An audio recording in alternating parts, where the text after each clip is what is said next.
Democratic Party leaders have decided that the way to win votes this November is to shout loudly that Republicans wage war on women.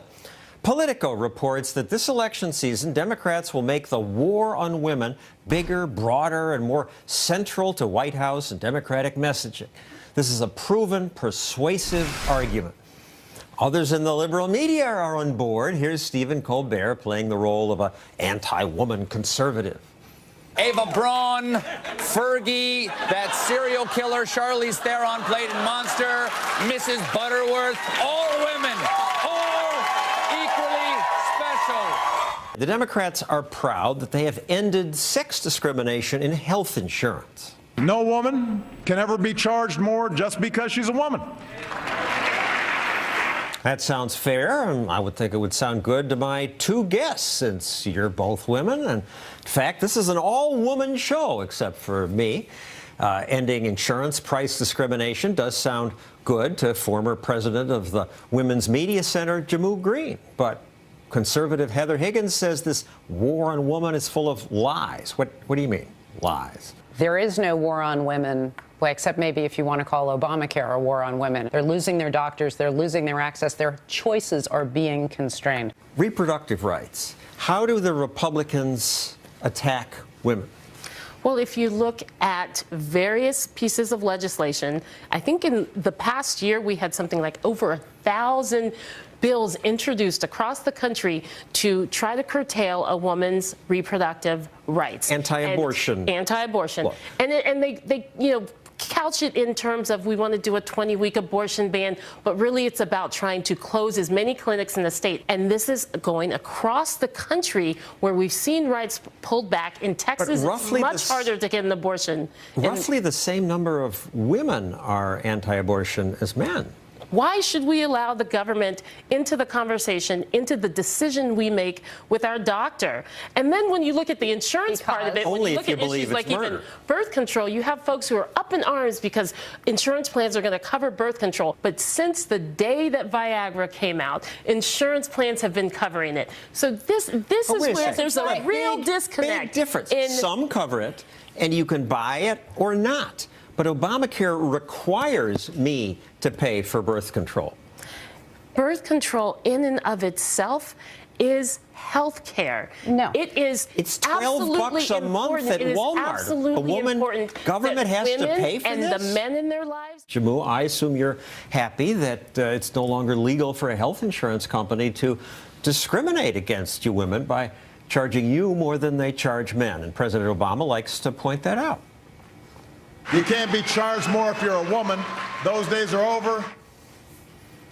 Yes, of course I'm extremely happy. And as I said before, as are the men in the women's lives. Now, I come from a family, and I think many people do, who my mom put our health care before hers. She put my dad's health care before hers. I think there are many women. We're not going to the doctor more, and we should not be charged. But that's the point. What do you mean? Hold on here. The CDC says even excluding pregnancy visits, women were 33% more likely to visit a doctor.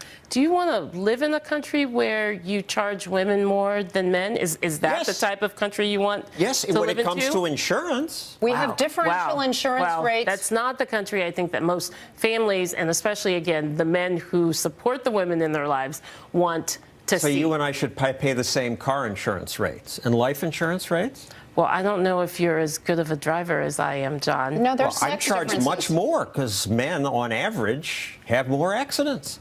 And you get to live 7 years longer, so you pay less for life insurance. The gap is coming down, which is concerning. But prices exist as a mechanism of reflecting a certain reality. How much supply, how much demand, how much need, how much expense. It's just as when you go to work for somebody, what you get paid is a function of whether you add more value than it costs them to hire you.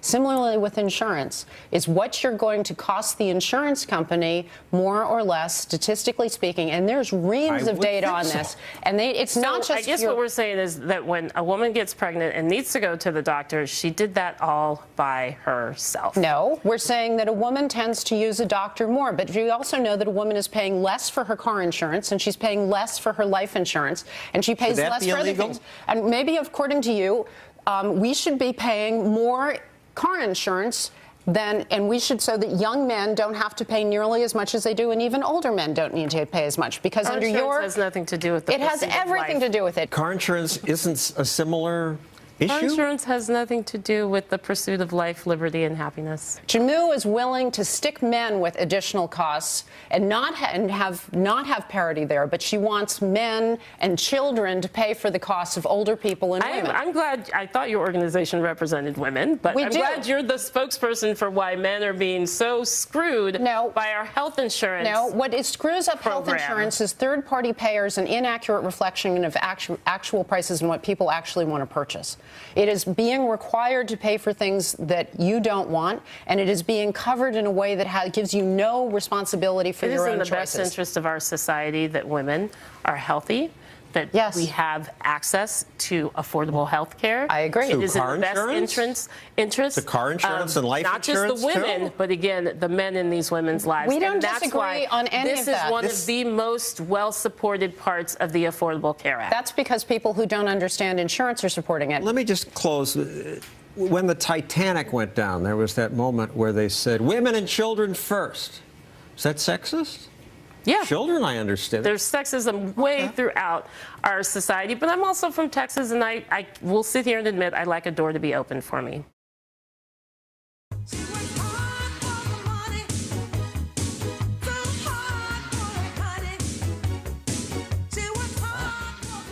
She works hard for her money, so you better treat her right. Seems fair. In this year's State of the Union, President Obama said it was terrible that for every dollar a man makes, women make only 77 cents. Give every woman the opportunity she deserves, because I believe when women succeed, America succeeds. Applause from both parties. There's John Boehner applauding, though he doesn't stand up like Joe Biden. Everyone seems to agree it's a crime that women earn less than men, and government must do something. Amy Holmes is a student of economics. You must agree that government needs to fix this wage gap. Indeed, John, I don't. And as a matter of fact, that 70 cents number is in itself misleading. If you look at the number and you actually control so that you can get an apples-to-apples comparison, Harvard economists Claudia Golden and Lawrence Katz have found that wage gap shrinks tremendously.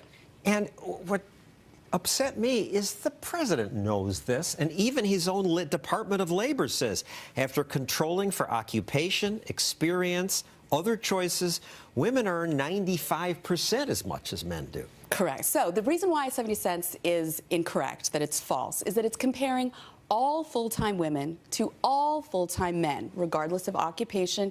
And even the term full-time is misleading, that only refers to a 35-hour work week. And as it turns out, men work longer hours than women, and so they tend to chalk up a higher wage.